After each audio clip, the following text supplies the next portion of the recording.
All right, I'm here at RSA 2010 with Troy Owen, Vice President of Hillary Machinery Inc. out of Texas. Where in Texas are you? Give me a little bit of background on the company. Well, we're based in Plano, Texas, which is a suburb north of Dallas. We've been in business for about 25 years. We were founded in 1984 by Pat Hillary, and we have grown to be one of the largest machine tool sales and service companies in the state of Texas, predominantly doing business only in Texas. What just machinery? Heavy machinery? What kind of business? It's mostly manufacturing equipment. We sell CNC computer numeric control machinery to manufacturers and job shops, machine shops, contract manufacturers, big OEMs like Lockheed and Bell. Small shop? How many employees? Our company ranges anywhere from 20 to 25 employees. Right. So, we're doing this video because this is a very, very important topic. It's this banker malware threat and issue dealing with small businesses has been chronicled very extensively by Brian Krebs over at his blog when he was with the Washington Post and on his personal blog about small businesses that get their password, username and banking username and password compromised, or some sort of financial financial credentials compromised, and money actually stolen from bank accounts. Can you give me a little bit of background of how you guys became a victim of this? Sure. Well, on or about November 8th, that's when the incident first occurred. Somehow cyber robbers, thieves, however you want to define them, they acquired our banking username and password. We still don't know how they acquired it. We just know that it obviously was acquired, and they on a Sunday, which was November 8th, they used that username and password to log into our bank account at Plains Capital Bank and register a new computer for use in online transactions and online banking. And in the process of doing that, conducted over 47 transactions amounting to roughly 40 different new payees, and transferred money in excess of $800,000 to various locations throughout the United States and several locations abroad, including these multiple transactions happen over one day or over a period of time? The first initial access took place on a Sunday.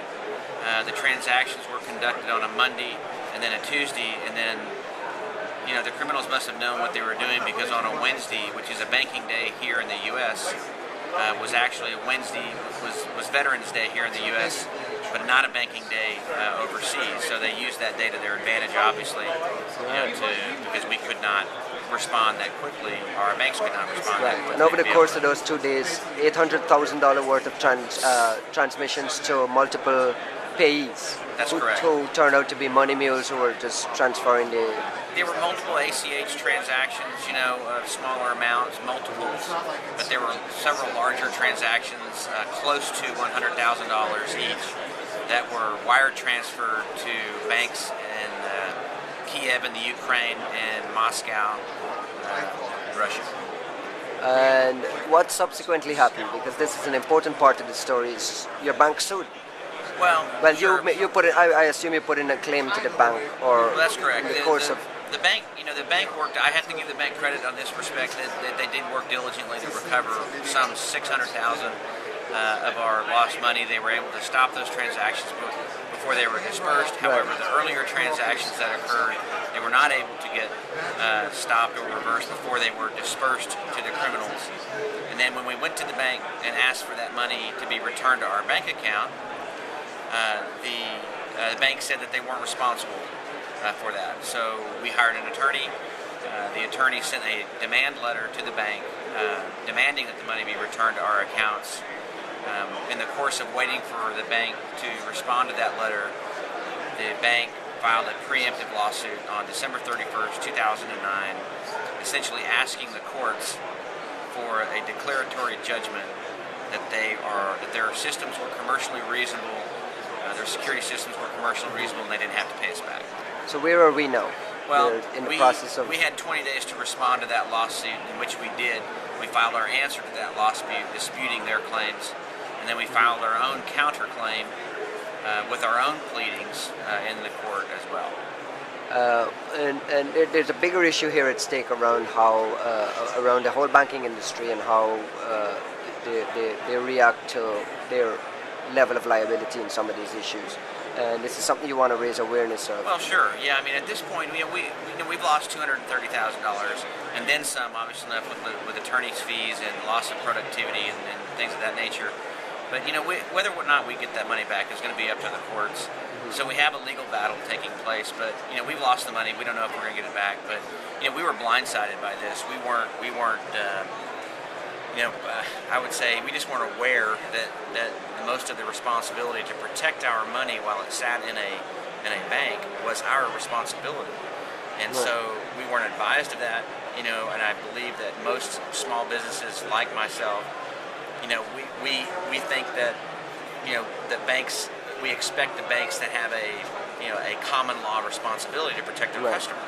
I mean, whenever you put your money in a bank, you automatically assume that bank's going to protect it while you transact business.